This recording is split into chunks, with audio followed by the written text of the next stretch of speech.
No Brasil, uma criança não pode escolher mudar de sexo por meio de cirurgia ou iniciar uma terapia hormonal de forma autônoma. De acordo com as últimas resoluções do Conselho Federal de Medicina, que são as diretrizes para os médicos no Brasil, as terapias hormonais podem ser prescritas a partir dos 18 anos. Inclusive, existe um projeto de lei tramitando que busca até aumentar essa idade para 21 anos, mas a regra atual do Conselho Federal de Medicina é 18 anos. Cirurgias de afirmação de gênero, redesignação sexual, são autorizadas apenas a partir dos 21 anos de idade, especialmente se puderem comprometer a fertilidade. Qualquer intervenção médica, nesses casos, exige no mínimo 1 ano de acompanhamento por uma equipe especializada, psicólogos, terapeutas, endocrinologistas, psiquiatras, etc. E, muito embora procedimentos cirúrgicos e hormonais não sejam permitidos em crianças, é importante notar que crianças e adolescentes trans no Brasil têm outros direitos relacionados à sua identidade de gênero, como, por exemplo, nome social. Em ambientes como escolas e serviços de saúde, crianças e adolescentes podem ter seu nome social respeitado. Isso significa, na prática, que eles podem ser chamados pelo nome que corresponde à sua identidade de gênero, mesmo que não seja o nome do registro. Que mais? Apoio psicológico. O acompanhamento psicológico é fundamental e pode ser iniciado em qualquer idade, visando apoiar a criança ou adolescente na exploração e expressão da sua identidade de gênero. O CFM também determina que pessoas trans que mantêm seus órgãos reprodutivos biológicos devem buscar atendimento médico preventivo ou terapêutico com especialistas do sexo biológico e não conforme sua identidade de gênero. E por que tudo isso? Porque tanto a legislação brasileira quanto as deliberações do CFM buscam garantir que decisões de alto impacto, como a transição médica, por exemplo, sejam tomadas com maturidade e acompanhamento profissional adequado. O Conselho Federal de Medicina, ao editar suas normas referentes ao tema, geralmente as justifica com base em princípios como segurança do paciente, ética médica, evidência científica ou a falta dela em alguns contextos e o desenvolvimento pleno do menor. Bom, pessoalmente eu acho impossível uma identificação plena de gênero por parte de um jovem de 18 anos e o tempo estabelecido de 1 ano apenas de acompanhamento profissional médico-psiquiátrico antes de algum procedimento cirúrgico é absolutamente insignificante e não tem como surtir qualquer resultado. Mas, como no Brasil o que já é complicado tende a piorar, o Ministério Público Federal ingressou com uma ação civil pública recentemente sobre o tema. Aliás, só esclarecendo antes, uma ação civil pública, para quem não sabe, é um instrumento jurídico que permite ao Ministério Público ou a outros órgãos e entidades, em certos casos, defender interesses difusos e coletivos da sociedade. Ou seja, não é uma ação movida por uma pessoa específica para defender um direito individual, mas sim para proteger direitos que pertencem a um grupo de pessoas ou à coletividade em geral. E o que será que o nosso egrégio Ministério Público Federal, por meio de seus procuradores da República, está pedindo nesse caso específico? Primeiro, vejam o absurdo, a declaração de nulidade ou a suspensão das resoluções do Conselho Federal de Medicina, alegando violação de direitos humanos, normas constitucionais e normas inconstitucionais, não sei quais. Segundo, busca derrubar a proibição imposta pelo CFM para a prescrição de bloqueadores hormonais, ou seja, qualquer jovem menor de 18 anos já terá o direito, se a ação for precedente, de iniciar tratamento hormonal caso assim o deseje. Terceiro, a revogação da idade mínima para terapia hormonal e para cirurgias.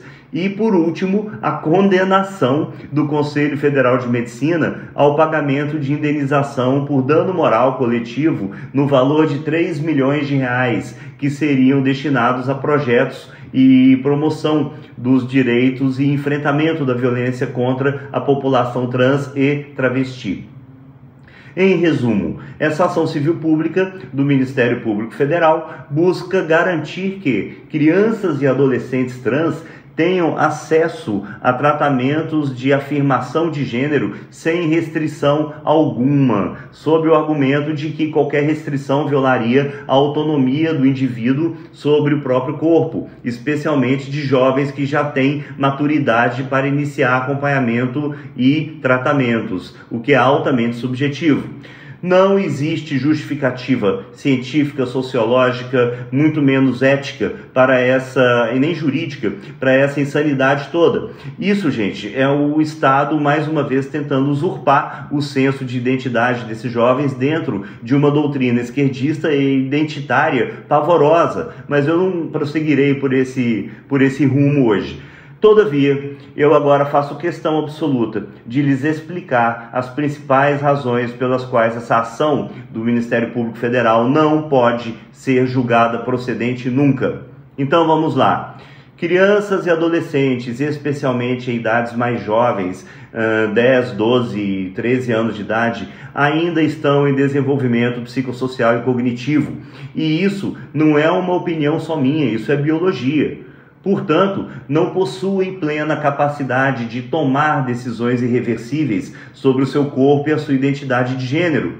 E nós temos a obrigação de proteger esses menores de decisões que poderiam ser tomadas sem o devido discernimento ou sob influências externas e que poderiam levar a arrependimentos futuros. Isso é o que chamamos de princípio da precaução. Que mais? A irreversibilidade de alguns tratamentos. Bloqueadores hormonais são até considerados reversíveis, mas nem sempre. Entretanto, a terapia hormonal cruzada e as cirurgias têm efeitos irreversíveis, incluindo aí a infertilidade. Para que se proteja o potencial reprodutivo e a integridade corporal do indivíduo, é prudente, na verdade não prudente, é necessário aguardar uma idade em que a identidade de gênero esteja mais consolidada. Outro argumento importantíssimo, as taxas de desistência, chamadas tecnicamente de detransição.